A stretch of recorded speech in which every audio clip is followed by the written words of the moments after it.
Levantamento revela baixo nível de imigrantes com acesso a seguro-saúde aqui nos Estados Unidos. Governador da Flórida assina decreto para aumentar a atuação da Guarda Costeira diante do aumento no fluxo de travessias ilegais pelo mar. Governo brasileiro anuncia que presidente Lula chegará aos Estados Unidos para a visita oficial no dia 10 de fevereiro. Caso Jorge Santos, deputado eleito por New York, filho de brasileiros, é acusado de roubar dinheiro de vaquinha online. E cientistas de Massachusetts anunciam que podem ter descoberto a fórmula para combater o envelhecimento. Pesquisas mostraram que o envelhecimento é um processo reversível, capaz de ser conduzido para frente ou para trás.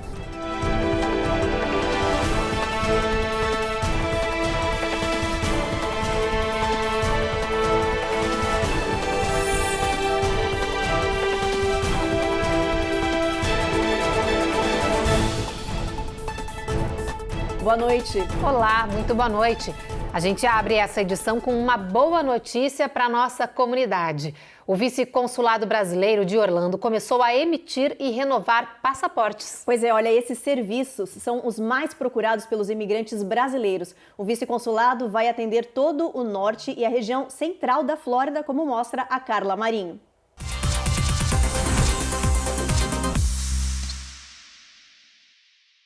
O serviço já está a todo vapor. Nos últimos 3 meses, a sede diplomática de Orlando já emitiu e renovou mais de 500 passaportes. Mas não adianta ir direto ao prédio consular para providenciar seu documento. É preciso agendar o serviço online.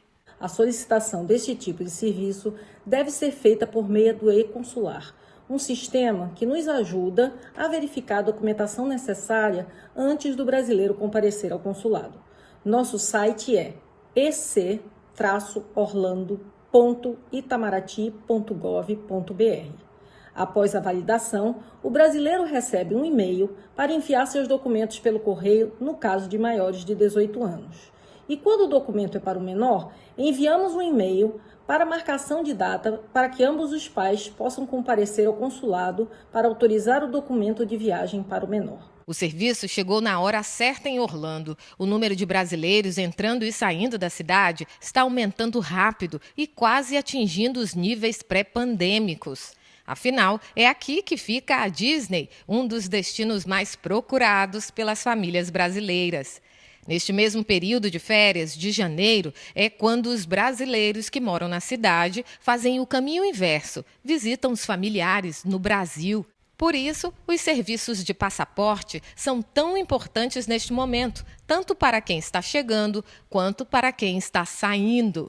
Só para se ter uma ideia, antes era necessário dirigir 4 horas daqui de Orlando até a cidade de Miami para solicitar um passaporte novo ou registrar a perda do documento. Isso significava gastos inesperados com carro, hospedagem e documentação, além de dias perdidos do passeio. Para quem mora mais para o norte, a situação era ainda pior. De Tallahassee até Miami eram 8 horas dirigindo. Um drama que chegou ao fim. O vice-consulado de Orlando, uma subrepresentação de Miami, inaugurou o ano passado, mas só agora está com todos os serviços funcionando. Praticidade e agilidade em prol da comunidade brasileira. Então lembre-se, qualquer tipo de solicitação que você fizer no consulado tem uma fila de espera. Então, se você planeja viajar ainda nestas férias, é bom correr. O governo brasileiro confirmou a data de viagem do presidente Luiz Inácio Lula da Silva aos Estados Unidos. A convite de Joe Biden, Lula desembarca na capital Washington no dia 10 de fevereiro. Os Estados Unidos serão o 3º país visitado por Lula desde que tomou posse no começo do ano. Já na próxima semana, o presidente vai à Argentina e ao Uruguai. Nos próximos meses, os destinos internacionais de Lula devem ser Portugal e China.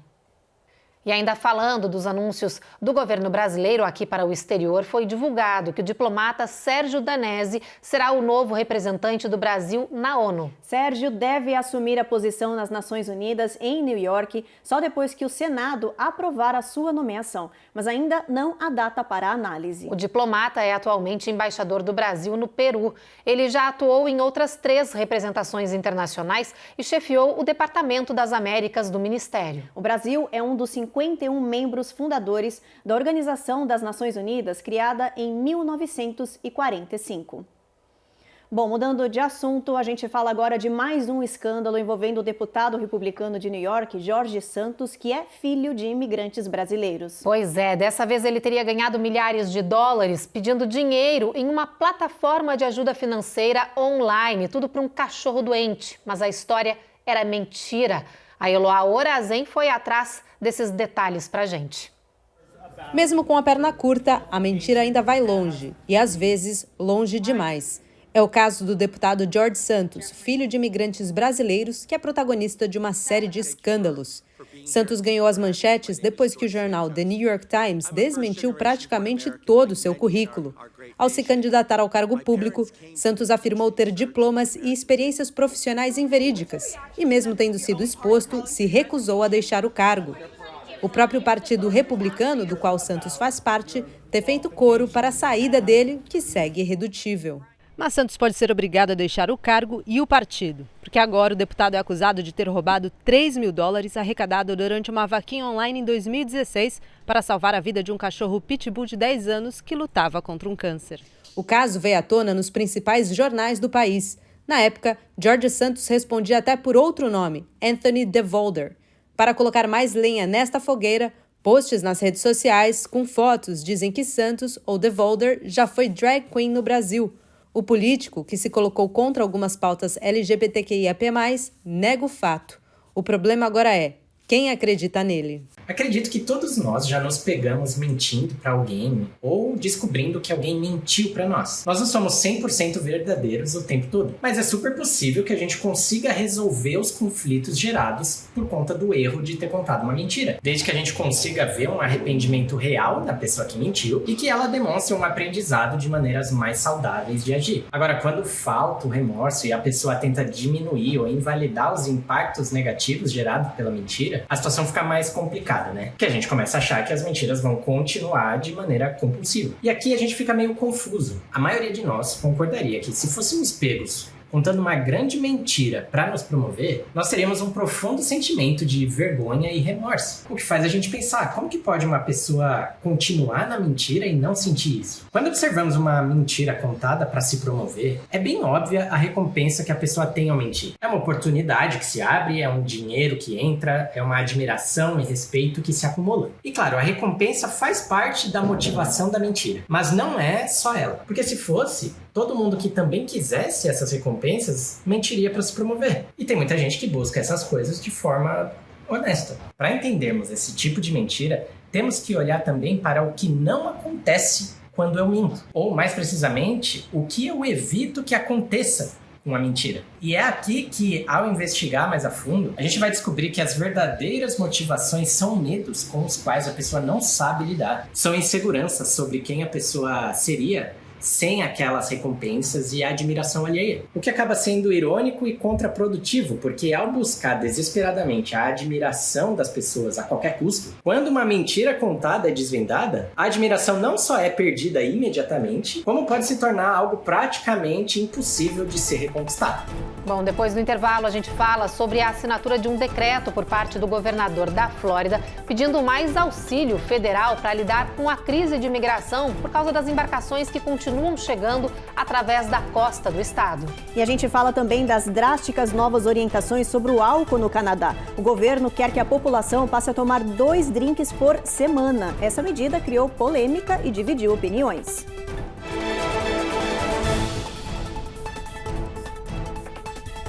Américas no ar. Oferecimento Rejuve Chef.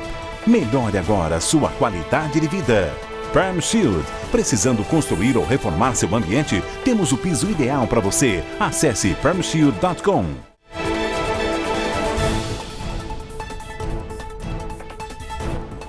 À medida que o fluxo de imigrantes aumenta no sul da Flórida, com cada vez mais embarcações improvisadas atravessando o mar com pessoas que querem chegar ilegalmente aqui no país, aumenta também a pressão contra a agência de imigração. O governador da Flórida assinou um decreto para pedir ajuda federal e aumentar a ação da Guarda Costeira para estancar a crise humanitária que transformou o sul do estado na mais nova rota de entrada dos imigrantes ilegais. Essas são imagens que se repetem. Imigrantes desembarcando na costa da Flórida e correndo para escapar dos olhos das autoridades. Este imigrante que se aventurou na travessia em alto mar diz que a viagem foi exaustiva e triste. Esta experiencia foi dura, foi triste. Neste espaço improvisado onde foram colocados imigrantes detidos, os homens contam que não foi fácil arriscar tudo para chegar até aqui. Passamos muito sofrimento aí arriba, pensando nos familiares e todo. As autoridades trabalham para coibir as travessias, já que as embarcações são precárias, improvisadas e colocam milhares de vidas em risco.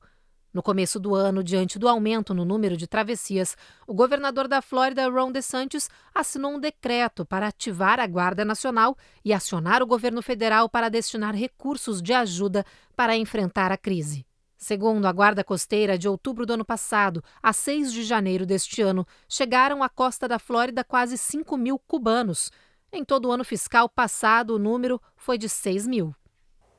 Seguindo no tema imigração, autoridades do México encontraram um caminhão com 269 pessoas escondidas na carroceria. Os imigrantes, homens, mulheres e crianças, seguiam rumo aos Estados Unidos quando foram parados pelas autoridades na cidade de Chiapas. Essas são as fotos do momento em que as autoridades começaram a tirar os indocumentados de dentro desse veículo. Foi preciso trazer um transporte militar de carroceria aberta para poder levar os mais de 200 imigrantes capturados nessa ação. Entre eles, haviam 20 menores desacompanhados e 6 viajavam com as famílias. Eles foram todos levados para um centro de imigração na cidade mexicana. Os agentes informaram que a maioria dos indocumentados era da Guatemala. O restante vinha de El Salvador, Equador e Honduras também. Bom, agora olha só essa notícia. O Canadá está orientando os moradores a consumirem álcool apenas 2 vezes por semana. Pois é, essa medida polêmica está dando no que falar, já que a recomendação anterior do país era de beber entre 10 e 15 drinks por semana. A justificativa do governo é que 2 copos por semana é a quantidade ideal e segura de ingestão de bebida alcoólica que não afeta a saúde. O problema é que essa nova orientação dividiu as opiniões do país e provocou polêmica. Alguns especialistas chamaram essas diretrizes de irresponsáveis e disseram que elas podem gerar ansiedade e estresse na população.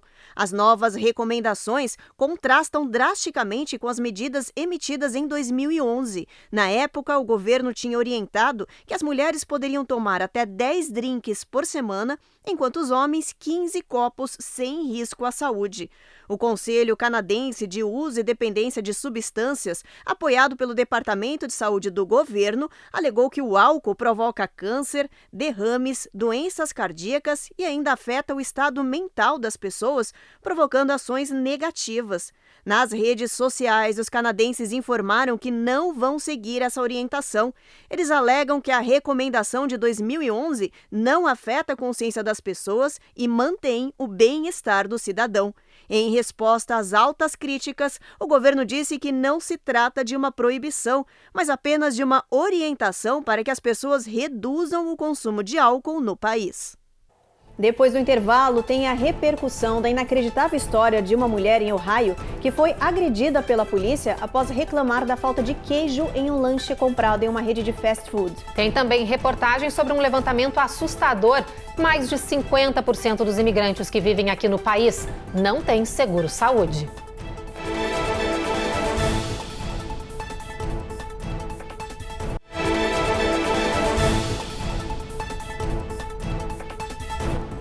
Agora, olha só essa história, gente. Em Ohio, uma mulher chamou a polícia depois que uma atendente de uma rede de fast food se recusou a devolver o dinheiro da cliente ao entregar a ela um pedido faltando um item. Aconteceu que essa cliente, uma mulher negra, acabou sendo brutalmente espancada por 2 policiais brancos no estacionamento.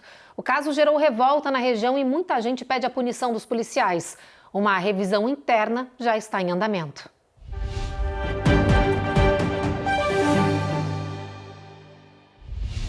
I almost lost my life behind it. A mulher que aparece nesse vídeo perturbador é Latinka Hancock.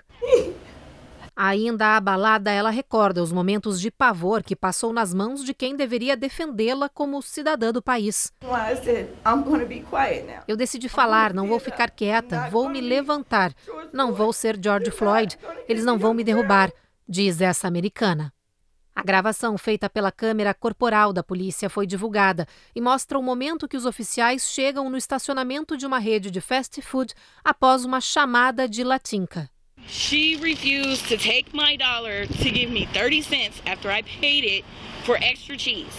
Ela explica que apenas reivindicou seu direito de ter seu dinheiro de volta depois que seu pedido veio faltando um item, mas a atendente se recusou e Latinka chamou a polícia. She didn't want to give me back my money. Os oficiais, Tudd Stanley e Tim Ziller, ouviram o lado dela da história, pediram seu nome e sobrenome e disseram que iriam emitir um trespass notice, que formalmente colocaria a Latinka no papel de invasora da loja, a impedindo de voltar ao local.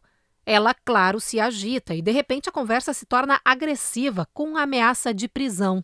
If you don't stop, you're going to end up going to jail. Stop. Hancock, H-A-N-C-O-C-K, write it down. Calm down. I'm not giving you nothing, I already said it. Okay, you're under arrest. No, I'm not. Put your hands behind your back. No, I'm not. You are under arrest for failure to identify. A tensão rapidamente aumenta. Os oficiais asseguram com força e uma testemunha registra o momento em que Ziller dá 3 socos no rosto e na cabeça de Latinka. Ao ser colocada na viatura com o rosto sangrando, a mulher chora e pergunta por que o oficial a socou daquela forma. E ele responde que não fez nada. I didn't punch you. I didn't resist. No, I didn't. I'm a female. Look at my mouth. O chefe da polícia local se recusou a comentar sobre o uso de força excessiva contra a mulher. I'm not going to comment on that until the entire investigation is complete. Uma investigação está em andamento e apenas um dos oficiais está temporariamente afastado das ruas com licença remunerada. And we're asking him to be terminated and to be convicted and to be charged. Yes, both officers. Estamos pedindo que eles sejam demitidos, sim, ambos os policiais. Estamos pedindo que sejam acusados e queremos um investigador independente. Isso deve parar, esses policiais e suas brutalidades nas abordagens, diz um dos advogados de Latinka. This must stop. Bom, e mudando de assunto, um dado alarmante e preocupante. Gente, a maioria dos imigrantes não tem plano de saúde aqui nos Estados Unidos. Olha, a situação é ainda pior entre os indocumentados. Estima-se que até 70% deles não são elegíveis para programas oferecidos pelo governo. Os imigrantes são considerados essenciais para os Estados Unidos. São eles que mantêm o país em pleno funcionamento e ativo economicamente. Mas esses trabalhadores estrangeiros, com ou sem documentos, não recebem o mesmo tratamento que os americanos. Eles são mais explorados, menos valorizados e mais vulneráveis. Não possuem os mesmos benefícios e até o mesmo acesso à saúde. O governo estima que dos 55 milhões de empregados em setores essenciais, 69% são imigrantes sem autorização de trabalho e sem plano de saúde. Eles atuam em áreas como restaurantes, hotéis, agricultura, jardinagem, cuidadores, saúde e outros. Na Flórida, são pelo menos 200 mil trabalhadores imigrantes sem insurance. Alguns estados começaram a lançar programas de atendimento médico para indocumentados e campanhas de conscientização sobre a importância do plano de saúde para os imigrantes com status legal. O governo americano estima que em todo o país, cerca de 45% a 71% dos indocumentados não tenham nenhum tipo de acesso à saúde. Muitos imigrantes hoje não têm plano de saúde nos Estados Unidos. O sistema de saúde aqui é bem diferente do que vemos ao redor do mundo. Não há rede pública, os custos da saúde aqui são altíssimos. Os imigrantes que não têm status legal, muitas vezes, eles não são elegíveis para os programas governamentais, sejam eles estaduais ou federais. E isso é um grande problema, pois muitas vezes eles acabam tendo que acessar hospitais, salas de emergência, provedores médicos e depois não conseguem arcar com as despesas. Já no caso dos imigrantes que têm algum tipo de status imigratório elegível para a contratação de um plano, existem várias opções. Existem programas governamentais, tanto a nível estadual quanto a nível federal. Porém, o que eu vejo é um nível de desinformação muito grande quanto à elegibilidade para esses programas. Depois do intervalo, tem reportagem sobre a situação financeira dos moradores daqui do país, que, segundo um levantamento, colocaram o pé no freio e estão gastando bem menos neste começo de ano. E atenção, cientistas de Massachusetts conseguiram, em laboratório, reverter o envelhecimento das células no corpo, o que pode ser um passo e tanto nos estudos sobre o rejuvenescimento.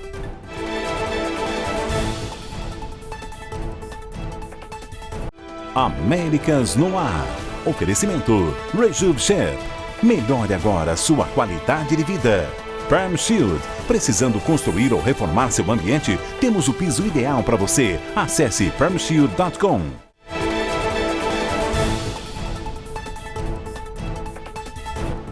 Uma pesquisa recém-divulgada revela que os moradores daqui do país estão botando o pé no freio quando o assunto é gastar. O movimento de evitar gastos extras nesse começo de ano é, segundo os especialistas, um reflexo das compras de final de ano, em meio a essa crise econômica tão persistente.